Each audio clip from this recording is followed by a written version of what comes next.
আমার একজন সোর্স এইমাত্র জানাইলো শ্যাডো ক্যাবিনেট বানাইছে ইন্ডিয়াতে, তাদেরকে গিয়ে বলছে আমরা পিনাকিরে মাইরা ফেলবো, প্যারিসে মাইরা ফেলবো। ইন্ডিয়া থেকে একটা ইন্টেলিজেন্সের মিলিটারি ইন্টেলিজেন্সের একটা 4 জনের আসছে। এটার চিঠি যখন আমি পাবলিশ করি, তাদের কার্যক্রমটা শর্ট করেই চলে গেছে। জেনারেল ওয়াকারের সাথে তারা হেলিকপ্টারে ওই চিকেন নেগের ওদিকে গিয়েছিল, এয়ারপোর্ট গুলোতে ঘুরছে।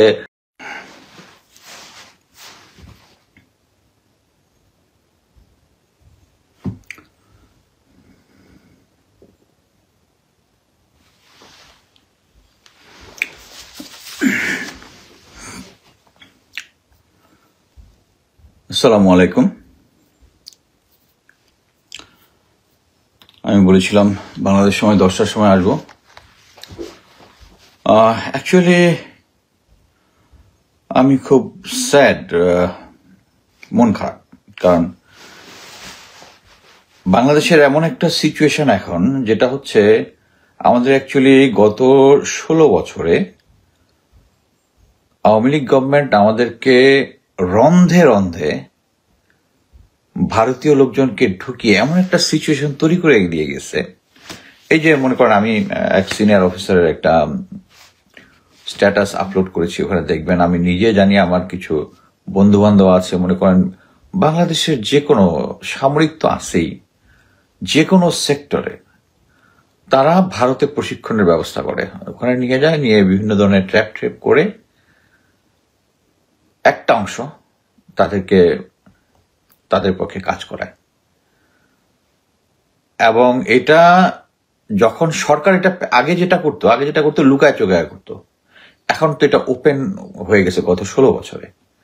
ইভেন আমি যখন চাকরিতে ছিলাম, প্রথম আমি বললাম না আমি সিও প্যারাকমান্ডো ব্যাটালিয়ন ছিলাম, যখন 1 মাস পরে আমাকে বলল যে ইন্ডিয়ান স্পেশাল ফোর্সের সাথে আমাদের একটা জয়েন্ট ট্রেনিং করতে হবে।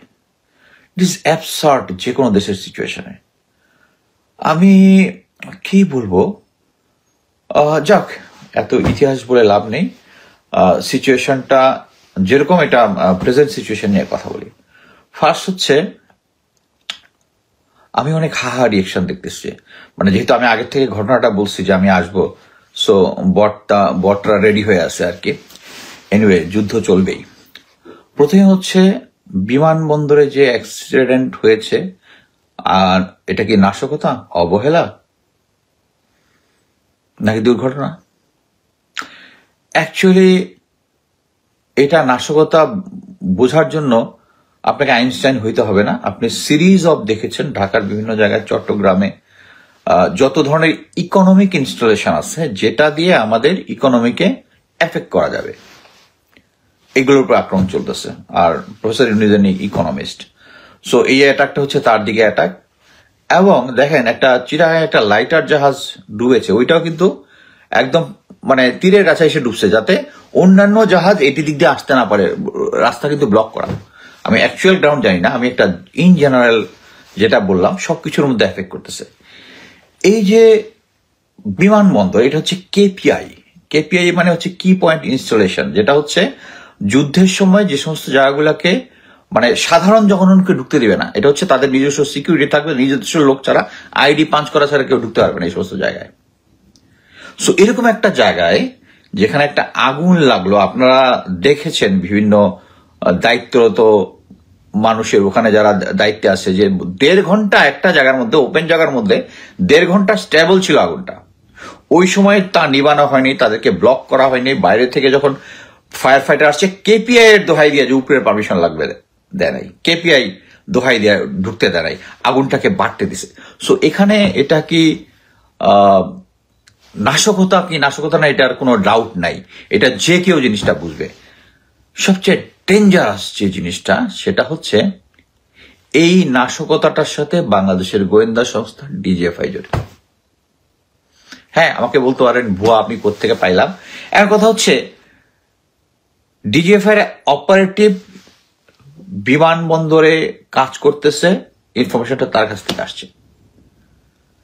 এবং আপনি হিসাব করে মেলান, 2014 ইলেকশনের আগে যত ধরনের জ্বালাও পোড়া আক্রমণ হয়ে বিএনপির উপরে দায় দিছিল, সব কিন্তু করছে ডিজিএফআই, ডিবি, ওই যে কাউন্টার টেররিজম ইউনিট একটা আছে না।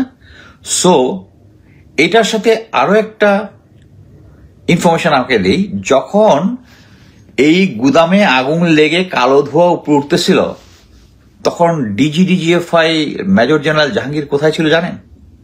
উনি গলফ খেলছিলেন এবং আগুন কিন্তু লেগে গেছে। হয়েছে মনে কথা হচ্ছে, একটা জেনারেল যে গোয়েন্দা সংস্থা যেখানে $1 বিলিয়ন সরকারের পুড়ে গেছে, এরকম একটা সিচুয়েশন সময় উনি গলফ খেলতেছেন আরেকজন জেনারেলের সাথে, আমি আর নামটা বললাম না। যখন এই জিনিসটা একজন জিজ্ঞাসা করলো, তখন একজন দূর থেকে শুনছে যে বলতেছে যে এখন দেশে অনেক কিছুই হবে, যে ওখানে আগুনের কথা যখন তাকে দেখানো হয়েছে হবে। একটা জেনারেল তো ওখানে কাম অ্যান্ড কোয়াইট থাকতে পারে না। তখন আমার কাছে আমি ভাবলাম যে স্যার, সরি নাম না বলি না, আমাকে খবরটা দিয়েছে, সে কি আমাকে ফেড করার চেষ্টা করছে? পরে দেখলাম না, ফেড করার চেষ্টা করতেছে না। সো এটার কারণ কি? পরবর্তীতে আমি আরো ডিগ ইন করে যেটা জানলাম, এটার পিছনে জেনারেল ওয়াকার আছে। কারণটা হচ্ছে এই 22 তারিখে অফিসারদেরকে নিতে হবে আইসিটি আদালতে, এবং উনি আগের থেকে জানতো। আপনার একটা জিনিস দেখেন, আমরা যখন সেনাবাহিনীর বিভিন্ন লুপহোল, অন্যান্য বাহিনীর লুপহোল নিয়ে কথা বলি, তখন আমরা সেনাবাহিনীকে মেলাইন করার চেষ্টা করছি। আমি কয়েকদিন আগে 2 দিন আগেই তো লিখলাম যে সিভিল এভিয়েশন, ওখানে এয়ারফোর্সের ডোমিনেশন নিয়ে, তখন আমাকে বললো আমি এয়ারফোর্সের সাথে গন্ডগোল লাগাই দেওয়ার চেষ্টা করছি। It's not air force, it's not navy, it's not army, it's Bangladesh. আমরা যেটা চেষ্টা করতেছি সেটা হচ্ছে, আমরা চেষ্টা করতেছি হচ্ছে সেনাবাহিনীকে সিধা করার জন্য। আমরা আর্মির এগেনস্টে কোনো প্রপাগান্ডা করতেছি না, কিন্তু এরকম একটা সিচুয়েশনে আর্মির এগেনস্টে প্রপাগান্ডা করতেছি। আচ্ছা ভাই, এর আগে যে 3টা লেফটেন্যান্ট জেনারেল, 4টা লেফটেন্যান্ট জেনারেল, একটা মেজর জেনারেল ভারতে পালায় গেল, শত্রু দেশে পালায় গেল, সেনাবাহিনী থেকে একটা দিছে যে এটার জন্য আমরা লজ্জিত, আমাদের ভাবমূর্তি ক্ষুণ্ণ হয়েছে। চাকরিরত মেজর জেনারেল কবির ভারতে পালায় গেল, এটা কি সেনাবাহিনীর ভাবমূর্তি হয়েছে? অন্য যে কোনো দেশ হলে গভর্নমেন্ট থেকে আইএসপিআর সেনাপ্রধান নিজে অ্যাড্রেস করতে যে এরকম একটা জিনিস হয়েছে, আমরা টেক কেয়ার করতেছি, এই জিনিসটা ফিউচারে যেন না হয়। বাট আমরা কি করতেছি? আমরা এখন ইনভেস্টিগেশনের বাইরে হইতেছে যে কয়েকদিন আগেও সে ব্যাংকের অ্যাকাউন্ট থেকে টাকা তুলছে, সে পালায় যাওয়ার পরেও, সে এই পালায় যাওয়ার আগে ইন্ডিয়াতে গেছে, গিয়া কোন বাসায় থাকবে, ভাড়া টাড়া সবকিছু দেখে আসছে, কোথায় ভাড়া থাকবে, কোথায় উঠবে। এখন আবার তথ্য বের হয়েছে যে গোয়েন্দা সংস্থার লোক তাদেরকে জানাইছে যে আপনার জন্য উত্তরণ বিল্ডিং সেট করা হয়েছে। 9 তারিখে যাওয়ার আগে তাকে শুভেচ্ছা দেয়, সমস্ত মেসেজ এখন কিন্তু আউট হচ্ছে। আমি জাস্ট কিছুক্ষণ আগে মেসেজগুলো দেখলাম। সো গোয়েন্দা সংস্থাগুলা এই জিনিসগুলো, একজন জেনারেল হ্যাপেন্স টু বি আগের ফ্যাসিস্ট হাসিনার MSPM ছিল, তাকে সে ভারতে চলে যাচ্ছে আগে, গোয়েন্দা সংস্থার কোনো খবর নাই। ডিজিএফআই NSI ঘুমাচ্ছে, এবং সে পালায় যাওয়ার পরে সেনাবাহিনীর কোনো ভাবমূর্তি ক্ষুণ্ণ হচ্ছে না, সেনাবাহিনী পালায় গেছে, সার্ভিং জেনারেল কোনো ভাবমূর্তি ক্ষুণ্ণ হচ্ছে না। ক্ষুণ্ণ হচ্ছে আমি এখানে এসে বা আমেরিকা থেকে যখন এই জিনিসগুলো বলতেছি, তখন ভাবমূর্তি ক্ষুণ্ণ হচ্ছে। এক পার্টি আবার আমাকে আইসা তোয়াজ করে বলে, আপনি তো এরকম সেনাবাহিনীতে ছিলেন, খুব ডিসেন্ট লোক, আপনি পিনাকির মতো গান্দার লোকরে কেন করেন? এটা তো আপনার ভাবমূর্তি নষ্ট হচ্ছে। আরে ভাই, পিনাকি যা বলে সত্য বলে। এখানে একটা কোশ্চেন ছিল, আমি এটা উত্তর দিই। কয়েকদিন আগে আমার কাছে বিভিন্ন তথ্য আসছে যে আওয়ামী লীগের এক পার্টি, তারা তো টাকা খাওয়ার ধান্দায় থাকে, তারা এখন যে তারা একটা শ্যাডো ক্যাবিনেট বানাইছে ইন্ডিয়াতে, তাদেরকে গিয়ে বলছে আমরা পিনাকিরে ইয়াতে মাইরা ফেলবো, কি বলে প্যারিসে মাইরা ফেলবো, এটা টাকা বরাদ্দ চাইছে। তথ্যটা আমি পিনাকি দ্বারা কল দিছি, আমি দিয়ারে বললাম যে দাদা একটা তথ্য আছে, আপনাকে আওয়ামী লীগের একটা পার্টি এরকম মাইরা ফেলার চেষ্টা করতেছে। উনার পিনাকি ফার্স্ট বলছে আলহামদুলিল্লাহ, আমি শহীদের মৃত্যুবরণ করবো। তাহলে আমি বললাম দাদা এত অস্থির হয়েন না, শহীদ পাওয়ার জন্য এটা আমি যেটা মনে করতেছি এটা ফাও, এ শালার টাকা খাওয়ার জন্য দেখাচ্ছে যে আপনার এগেন্স্টে কিছু একটা করে ফেলবে। বাট চিন্তা করে, বাট আমার কথা হচ্ছে সাবধান থাকতে কোনো সমস্যা নাই। তো উনার যে ইনস্ট্যান্ট রিয়াকশন দেখছি, তাতে উনার অন্যান্য যে সমস্ত সমস্যা আছে ওইটা আমার সমস্যা না। আমি জেনারেল পিনাকি দাকে পছন্দ করি, তার বিশ্লেষণ পছন্দ করি, কিন্তু আমি কিন্তু 3বার উনার এগেন্স্টে, উনি যে সময় আইকিবির পক্ষে বসে সাথে সাথে আমি দাঁড়াইছি। আমি কার অন্ধভক্ত না, কোন রাজনৈতিক দলেরও না, কোন ব্যক্তিরও না, বাট পিনাকি দা হচ্ছে দেশপ্রেমিক, এটা হচ্ছে ফাইনাল। আচ্ছা, এখন ওই জায়গায় আসি জেনারেল কবির এর আগে 5টা সেনা কাস্টাডিতে থাকতে এদের নামে ওয়ারেস্ট ওয়ারেন্টের বাইরে পালাই গেছে। জেনারেল ওয়াকারের নিজেরও ভাবমূর্তি ক্ষুণ্ণ হয় নাই, সেনাবাহিনীরও ভাবমূর্তি ক্ষুণ্ণ হয় নাই। বাট এখন আমরা বললে হচ্ছে সেনাবাহিনী, এবং এক পার্টি এসে বলে যে এখন তাদের ভাড়া করা লোক। আমি তো রিসেন্টলি দেখলাম আমার এগেনস্টে আর কি বলে হাসান নাসির স্যার এগেনস্টে হেভি প্রোপাগান্ডা চলতেছে। আমি এটা তো অভ্যস্ত, আমি ফ্যাসিস্ট হাসিনার সময় এটা দিচ্ছি, এগুলো আই ডোন্ট কেয়ার। এবং বিএনপির এক পার্টি হচ্ছে ওইটা মানে ইয়া করার পরে, যেহেতু আমি বিএনপি জামাত এদের প্রায় এদের পক্ষে বিপক্ষে দিয়ে থাকি, বিএনপি পার্টি আবার আমার হেভি খাইতেছে। আমি আমার ওয়ালের মধ্যে দিয়ে রাখছি যে যাদের সমস্যা আছে হাসিন স্যারকে তুলে নিয়ে আসা, ম্যাডাম খালেদা জিয়ার পাশে ওখানে গিয়ে পড়েন, আগে দেখেন ওইটার মধ্যে আবার কোশ্চেন করে ওইটা না করে, যেটার উত্তর অলরেডি ভিডিওতে আছে ওইটা দেখবেন আসে। কারণ তার কথা হচ্ছে এখানে এসে প্রোপাগান্ডা করা, আমাকে বিতর্কিত করার চেষ্টা, বাট আই ডোন্ট কেয়ার। আচ্ছা, এখন আসি হচ্ছে যে এই যে নাশকতাটা খুললো, এবং এর সাথে আপনি নাশকতাটা আরো কনফার্ম হইতে পারবেন কেন, যে তারা 1.5 ঘন্টা ভিতরে ঢুকতে পারে। একটা জিনিস বুঝছেন যে এইখানে যে কি বলে কেপিআই, কি পয়েন্ট ইনস্টলেশন, এবং control by a military command. Military বলতে আমি এয়ারফোর্সকে বুঝাচ্ছি, মিলিটারি কমান্ড, সিভিল এভিয়েশন। আমি এটা নিয়ে 2টা লেখা লিখেছি।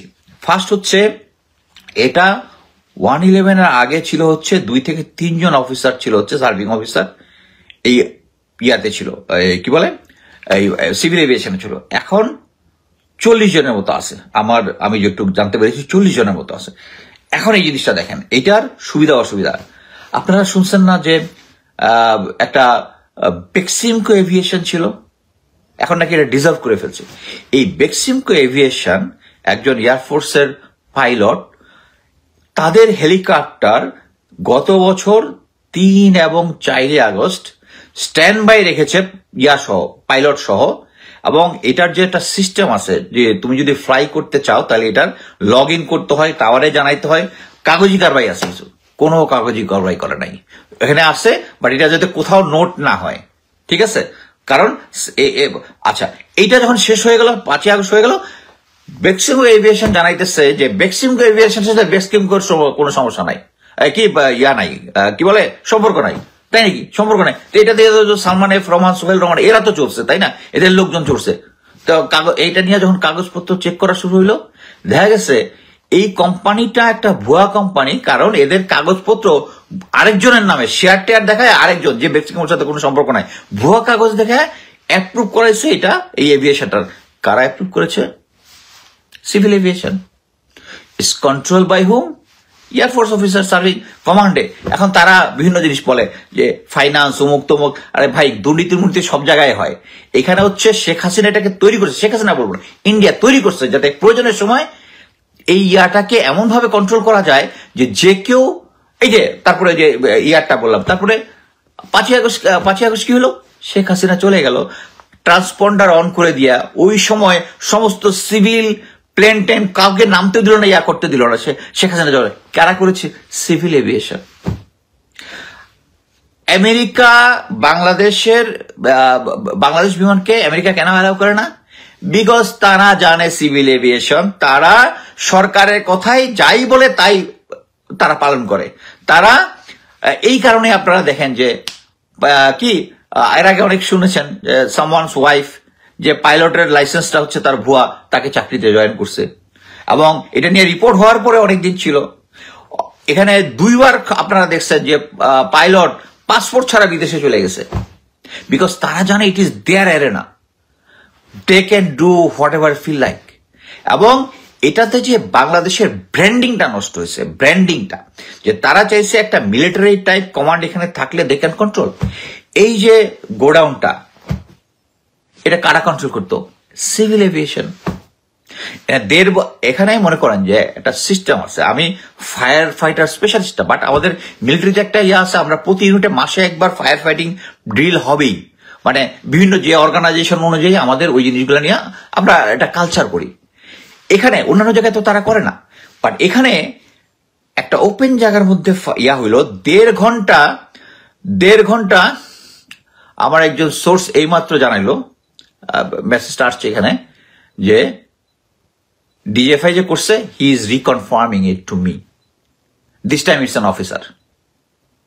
আমাকে এইমাত্র এই যে আমি যখন কথা বলতেছি তখন। সো এখানে 1.5 ঘন্টা আটকায় রাখছে। এখন মনে করেন এটা যদি সিভিল জায়গায় হইতো, ফায়ার ফাইটাররা আসছে, এদেরকে ইয়া করতে দিছে, কেপিআই, এখানে সিকিউরিটি স্ট্রং বলে ভাই গেছে। পাবলিক জায়গায় যদি হইতো তাহলে তো জনগণ মানে ধাক্কা দিয়ে ঢুকায় গিয়ে আগে আগুন নিবাইতো। বেটা ইয়া পরে দেখবো, নিয়ম কানুন পরে দেবো, আগে আগুন নিবাইতে হবে। এটা দেশের সম্পদ। $1 বিলিয়ন গায়েব হয়ে গেছে। আপনি চিন্তা করতেছেন? $1 বিলিয়ন গায়েব হয়ে গেছে। যারা ক্ষুদ্র ব্যবসায়ী, যাদের কোনো ইন্স্যুরেন্স নাই, তারা ফকির। এইখানে 1.5 ঘন্টা থাকতে দিচ্ছে, আগুনটা হইতে দিচ্ছে। এখানে একটা নাশকতা না হওয়ার কোনো কারণ নাই। এটার কারণ হচ্ছে সিভিল এভিয়েশন। এবং এই সিভিল এভিয়েশনে আমাকে এয়ারফোর্সের অনেক বন্ধু অনেক লজিক আউট করার চেষ্টা করছে, এই করছে সেই করছে। বাট জিনিসটা হচ্ছে, আমি চ্যাটজিপিটিতে বলছিলাম যে আর কোন কোন দেশে এরকম আছে? কোনো দেশেই পার্মানেন্টলি নাই। তারা ইমার্জেন্সি সিচুয়েশনে কিছু কিছু জায়গায় এয়ারফোর্সের অফিসারকে ইউজ করে। আমার কথা হচ্ছে এয়ারফোর্স অফিসার ইউজ করতে কোনো সমস্যা, তাদের এক্সপার্টিস আছে। কিন্তু যখন দেখা যায় একটা গ্রুপ কমান্ডের মধ্যে, তারা এইটাই, ইন্ডিয়া তো এটাই চাইছে, শেখ হাসিনা চলে যাওয়ার সময় যাতে কোনো অ্যালায়েন্স না হয়। এটা তো অন্য কেউ চেঞ্জ করতে পারতো না। তো আমি যে আচ্ছা, আরেকটা জিনিস হচ্ছে, না আমাকে আরেকজন মেসেজ দিছিল ওইটা। আচ্ছা, আরেকটা জিনিস হচ্ছে, ভুলে গেলাম। আচ্ছা, স্কোয়াড লিডার ওয়াহিদুল নবী, তার সাথে আমার ভালো কনভারসেশন হয়। দেখেন, এই যে এয়ারফোর্সের যে কন্ট্রোল, এটা একটা ভালো দিকটা কি জানেন? আমি যখন জেনারেল জিয়া যখন এয়ারপোর্টে পালায় যাচ্ছিলাম, আমি যখন লাইভ করলাম, ওয়াহিদুল নবী তখন একটা পথে ছিল, সে থাইমা তার সোর্সের মাধ্যমে এই যে সিভিল এভিয়েশন ওদেরকে দিয়া কিন্তু বেহতর এটা কোঅর্ডিনেশন ছিল, দিয়ে কিন্তু জিয়াকে ধরা দিচ্ছে। এটা হচ্ছে ভালো দিক। বাট কথা হচ্ছে, এই সামান্য ভালো দিকটার জন্য আমরা এই কালচারটা রাখতে পারি না, যেটার মধ্যে ভারত এবং ইন্ডিয়ার কন্ট্রোল থাকবে। আমি একইভাবে পাসপোর্টের কথা বলতে পারি। এই পাসপোর্ট নিয়ে, এনআইডি নিয়ে আমাদের যথেষ্ট কথাবার্তা আছে। আমার কথা হচ্ছে, আমরা এই যে নাশকতাগুলো হচ্ছে ক্রমান্বয়ে, এটা কিভাবে থামাবো? থামানোর রাস্তা একটাই, সেটা হচ্ছে আমাদেরকে ঐক্যবদ্ধ হতে হবে। কে ঐক্যবদ্ধ করবে? Professor Yunus, general Waker. Already এখন ইট ইজ ক্লিয়ার যে general Waker got a parallel power with professor Yunus. এবং প্রফেসর ইউনুসকে আমি প্রথমে মনে করছিলাম ইজ এ কর্পোরেট যায়, সে কর্পোরেট চালাইতো। নর্মালি কর্পোরেট যারা থাকে তারাও একটু রুথলেস হয়। বাট উনি মানে বাজেভাবে ফেল করেছে। এখন আরেকটা নিয়ে কথা বলি, যে একটা ইয়াতে আমি কয়েকদিন আগে দিয়েছিলাম যে ইন্ডিয়া থেকে একটা ইন্টেলিজেন্সের, মিলিটারি ইন্টেলিজেন্সের একটা 4 জনের আসছে। এটার চিঠি যখন আমি পাবলিশ করি, তারা অ্যাকচুয়ালি তাদের কার্যক্রমটা শর্ট করেই চলে গেছে। আমি যেটা শুনেছি, আমি একটা শুনেছি যে কি জেনারেল ওয়াকারের সাথে তারা হেলিকপ্টারে ওই চিকেন নেগের ওদিকে গিয়েছিল, এয়ারপোর্ট গুলোতে ঘুরছে। আমার মনে হয় এটা সত্য না, বাট জেনারেল ওয়াকার গিয়েছিলেন। জেনারেল ওয়াকার অ্যাকচুয়ালি এখন 2 দিন পরে পরে প্রতিটা ফরমেশনে যাচ্ছেন। সবচেয়ে ইম্পর্টেন্ট হচ্ছে, উনি আমাকে অনেক গুরুত্ব দিয়ে ফেলতেছেন। সেটা হচ্ছে, উনি প্রতিটা জায়গাতে ফরমেশনে সৈনিকদের সাথে কথা বলতেছেন, অফিসারদের সাথে আলাদা কথা বলছেন। অফিসারদেরকে বলতেছেন যে তোমরা কনক সরোয়ার, পিনাকি, ইলিয়াস আর আমার কথা শোনা যাবে না। তোমরা যদি শোনো, তারপর থ্রেটও দিয়েছেন, তোমরা যদি শোনো তাহলে আমরা সার্ভারের মাধ্যমে আমরা ওয়াচ করতেছি কারা কারা তার কথা শোনে। তার মানে হচ্ছে, জেনারেল ওয়াকার এই কথাতে আমার মনে হয় না কোনো এফেক্ট পড়বে। কারণ যে আমার ভিডিও দেখার, যে কনকের ভিডিও দেখার, যে ইলিয়াসের ভিডিও দেখার, পিনাকির ভিডিও, তারা ঠিকই ম্যানেজ করে দেখবে। আপনি তো আপনাদের সিকিউরিটি অনেক কিছু বাড়াইছেন, সেটা আমি ভালো মতোই জানি। বাট কথা হচ্ছে, একটা জিনিস বুঝেন যে ভারত আমাদেরকে কন্ট্রোল করতেছে যে, এবং এটার জেনারেল ওয়াকারের প্রতিটা পদক্ষেপে এটা বোঝা যাচ্ছে। একটা জিনিস দেখি, যে বললাম না জেনারেল কবির চলে যাচ্ছে, এর আগে রেকি টেকি বলে আসছে, গোয়েন্দা সংস্থার কোনো খবর নাই। এখন এটা কেন করতেছে? It is supported by general Waker. Just এই যে 22 তারিখে 15 জন অফিসারকে সার্ভিং অফিসারকে তাদেরকে আইসিটি আদালতে নিতে হবে, এটাই এর কারণটা হচ্ছে।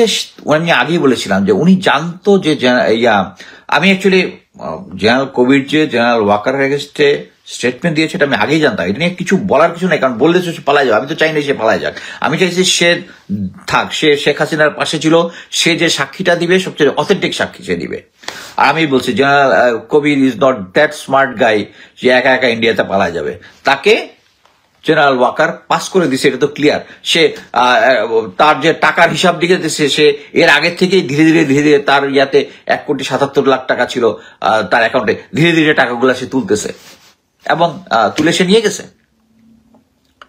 সো এখানে তাদের মেইন উদ্দেশ্য হচ্ছে এই 18 জন যখন যাবে আইসিটি আদালতে, তখন যেটা হবে, তখন তারা বুঝে ফেলবে যে তাদের আর অ্যাকচুয়ালি পালানোর রাস্তা নাই। সো তখন দে উইল গিভ অ্যানাদার 150 থেকে 200 অফিসারের নাম বলবে তারা কোথায় ছিল। আপনারা দেখছেন নাবিলা ইদ্রিসের আইসিটির আদালতের গুম কমিশনের যে সে বলছে যে আমরা ডিজিএফ কে জিজ্ঞেস করছি যে সিটিআইবির ডাইরেক্টররা কে ছিল, এটার নাকি অনার বোর্ড নাই, এই জন্য জানে না কে ছিল, ওখানে ডাক্তার কে ছিল জান না, কোনো কিছু জানে না।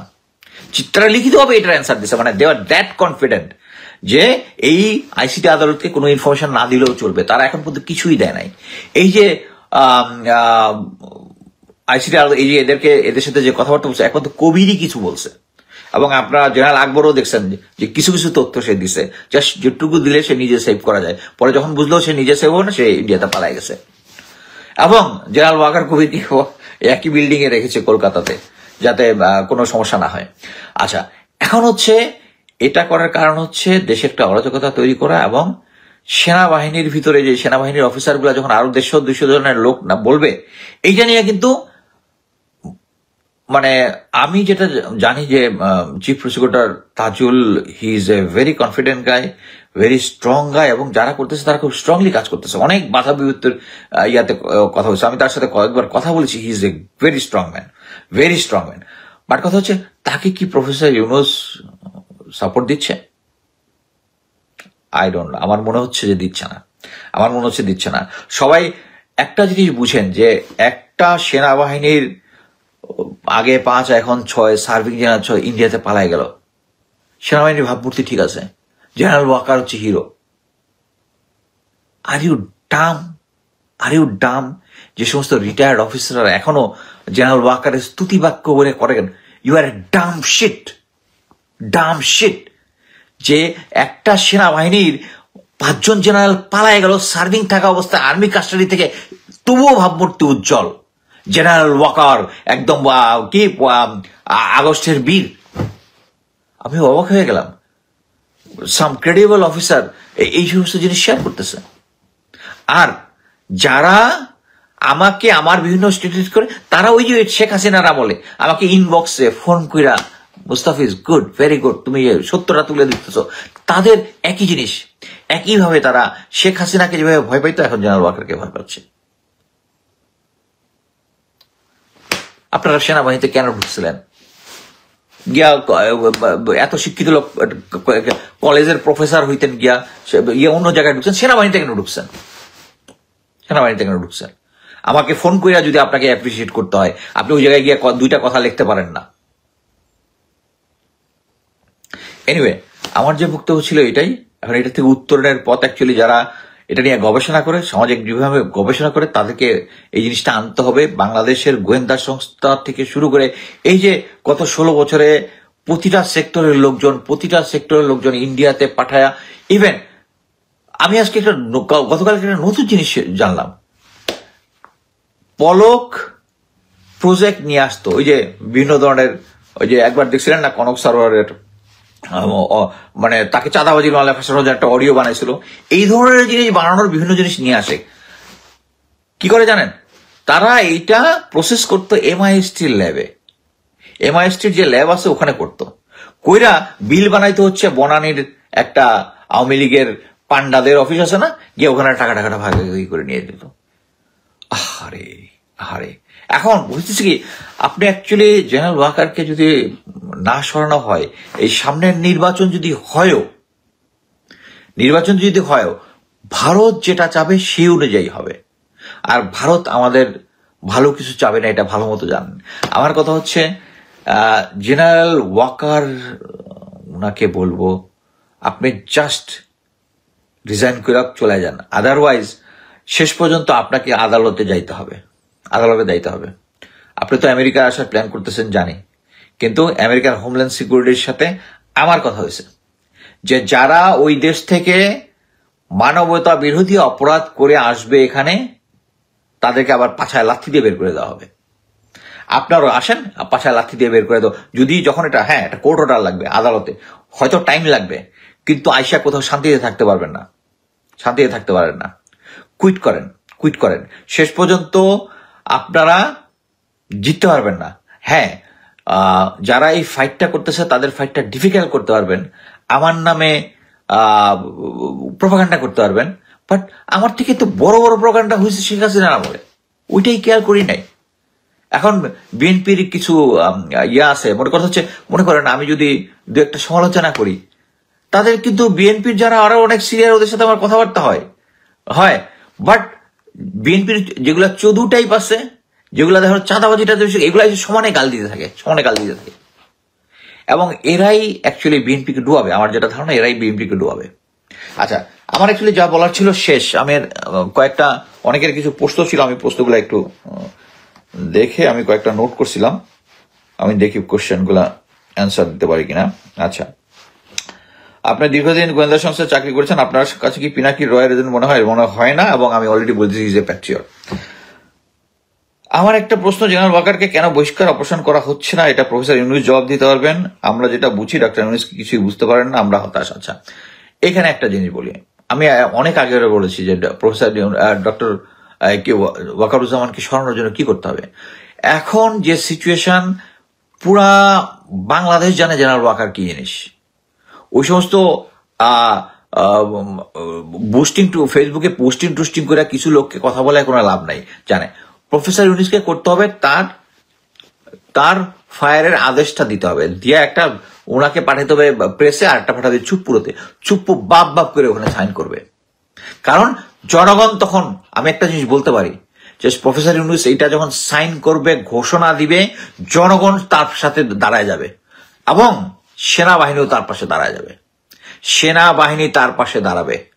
জেনারেল ওয়াকার এখন যতই এই ইয়াগুলো নেক, যতই প্রিভেন্টিভ মেজার গুলো নেই, উনি বিভিন্ন জায়গায় সিকিউরিটি বাড়াইছে, তার সিকিউরিটি বাড়াইছে, সবকিছু করছে, কোনো লাভ হবে না। কারণ এইটা নিয়ে, এই পার্টিকুলার 16 জন অফিসার, সার্ভিং অফিসারের এটা নিয়ে একমাত্র ফিউ অফিসার্স তারা চাচ্ছে এটাকে গো ধরতে, কারণ তারা জানে এটা এক্সপোজ হলে তারা ফার্দার এফেক্টেড হবে।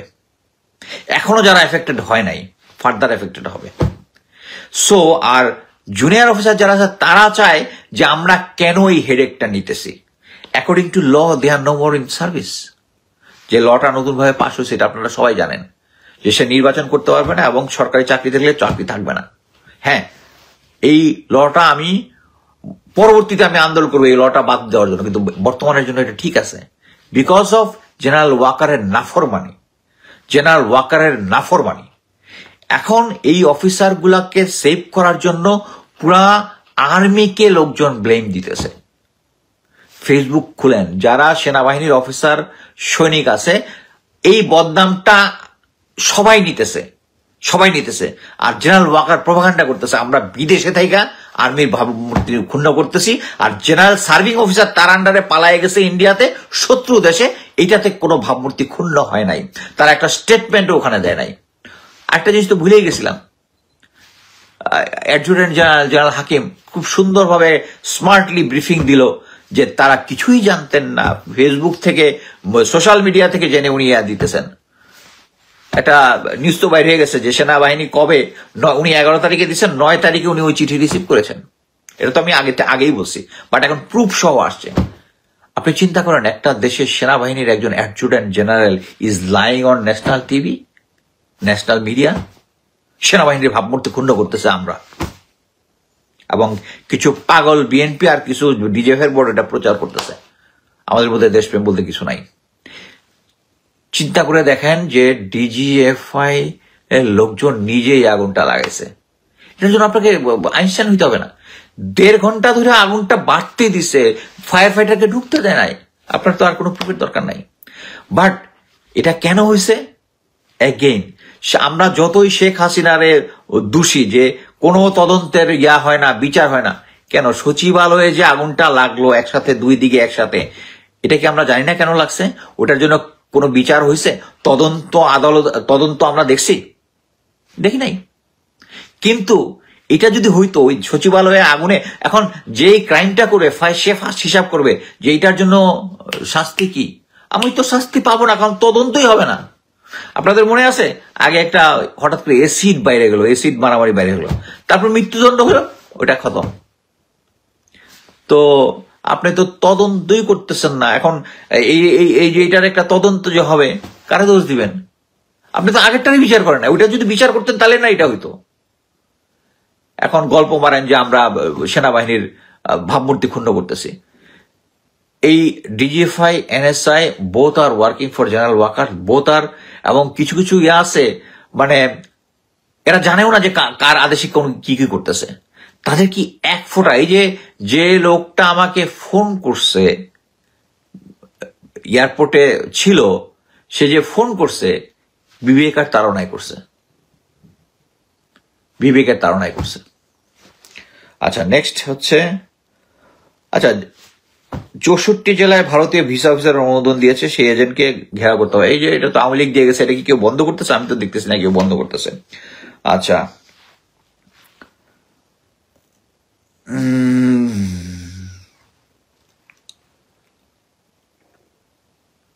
বাংলাদেশ কেপিআই নিরাপত্তা অ্যাসেসমেন্ট, এগুলো সবই আলোচনা করছে। অ্যাকচুয়ালি আমার আর কোনো কিছু বলার নাই, যা বললাম ওইটাই।